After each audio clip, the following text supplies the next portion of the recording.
Nous voici dans les profondeurs de l'océan, entre Osgore et Cap-Breton. Ce n'est ni une faille, ni une fosse, mais un canyon sous-marin de 270 km de long. Nicolas Bidou plonge régulièrement aux abords de ce trésor de l'océan. On plonge régulièrement sur les roches du Prat, c'est un endroit connu des pêcheurs du coin. C'est une zone rocheuse et c'est juste en bordure du gouffre. Donc certains poissons qui passent par là, passent par les roches du Prat et on les croise pendant nos plongées. Des espèces très différentes, du poisson-lune jusqu'au requin-marteau, le gouffre est une merveille de biodiversité, mais il est surtout unique au monde.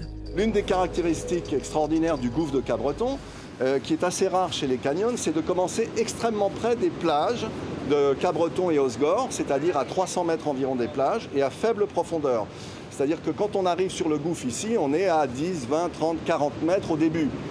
Tout à la fin, le gouffre finit à 3500, 4000 mètres de fond. L'existence de ce canyon sous-marin, à quelques mètres des plages, a une influence directe sur les vagues, et notamment la Nore, bien connue des surfeurs.